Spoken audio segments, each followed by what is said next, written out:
ओम ऐं ह्रीं क्लीं चामुंडाय विच्चे। ओम ऐं माँ सरस्वती, ह्रीं लक्ष्मी, क्लीं शक्ति माँ काली।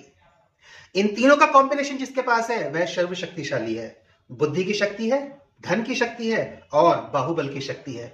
और भारत एक देवी उपासक देश है, इसलिए 2 बार नवरात्रों का आयोजन हमारे यहाँ करा जाता है।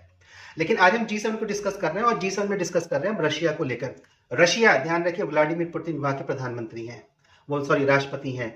रशिया की एंट्री G7 में 1997 में होती है और इस प्रकार से G7 जो बनता है वो G8 बन जाता है। लेकिन रशिया यूक्रेन के बीच का लगातार कॉन्फ्लिक्ट यहाँ पे चलता रहता है। ये देखिए ध्यान से, ये है क्रीमिया पेनिनसुला, मध्य में ब्लैक सी पर।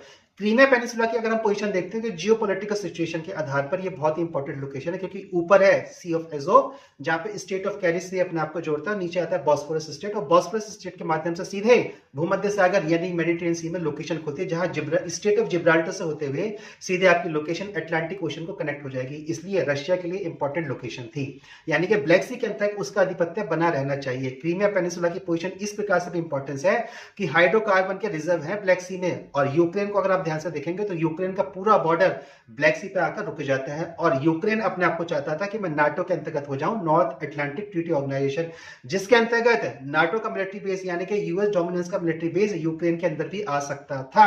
इस बात को लेकर बहुत पहले से यूक्रेन और रशिया के बीच में लगातार कॉन्फ्लिक्ट चल रहा था और अल्टीमेटली 2014 में रशिया को G8 से सस्पेंड कर दिया गया था, ताकि वो, क्योंकि वो यूक्रेन और क्रीमिया पेनिनसुला पर लगातार अपनी आधिपत्य यानी डोमिनेंस को एस्टेब्लिश करने का प्रयास कर रहा था। इस कारण से 2014 में रशिया को G8 से सस्पेंड करके G7 करवा दिया गया और फाइनली 2018 में रशिया ने अपने आप G8 को छोड़ दिया। बोले ऐसा करो, तुम रखो अपना G8 अपने पास, मैं अपनी पोजीशन को अपने आप डिसाइड करूंगा। और आज जो रशिया यूक्रेन का वॉर चल रहा है उसमें ऑलरेडी क्रीमिया पेनिनसुला पर रशिया ने अपने डोमिनेंस को एस्टेब्लिश कर लिया है। क्रीमिया पेनिनसुला और ब्लैक सी हाइड्रोकार्बन के पर्सपेक्टिव से रशिया की इकोनॉमी को बूस्ट अप देते हैं। इसलिए भाई, जब जेब में पैसा होगा तभी तो लोग पूछेंगे।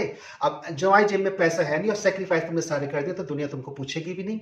आज की स्थिति में जो वर्ल्ड ऑर्डर को डिसाइड कर रहा है उसमें 2 ही प्रोमिनेंट देश हैं, एक मिलता है आपको रशिया और दूसरा मिलता है भारत। इन दोनों का कॉम्बिनेशन पूरे वर्ल्ड ऑर्डर को डिसाइड कर देता है। चाइना और यूएसए इसमें इंटरप्ले का काम कर रहे हैं। अगर आप ये समझते हैं कि वर्ल्ड ऑर्डर दोनों डिसाइड कर रहे हैं तो ये संभवतः कहीं ना कहीं हमारी थोड़ी सी कुछ भ्रम की स्थिति बन जाएगी। वर्ल्ड ऑर्डर वास्तव में जैसे इंडिया का रशिया कॉम्बिनेशन होता है, पूरा वर्ल्ड ऑर्डर अपने आप में डिसाइड होने लगता है। और इसी ध्यान पे रखते हुए G7 की मीटिंग में भारत के प्रधानमंत्री कनाडा पहुंचे। कनाडा का मैं कहां पे, अल्बर्टा, कैलगरी। तो चैनल को सब्सक्राइब करते रहिएगा, वीडियोस को लाइक करते रहिएगा, अपना समर्थन मेरे को देते रहिएगा। आने वाले लेक्चर में भारत की पोजीशन को G7 में डिसाइड करने वाले हैं और फिर लास्ट लेक्चर में हम लोग समाप्त करेंगे what is all about G7।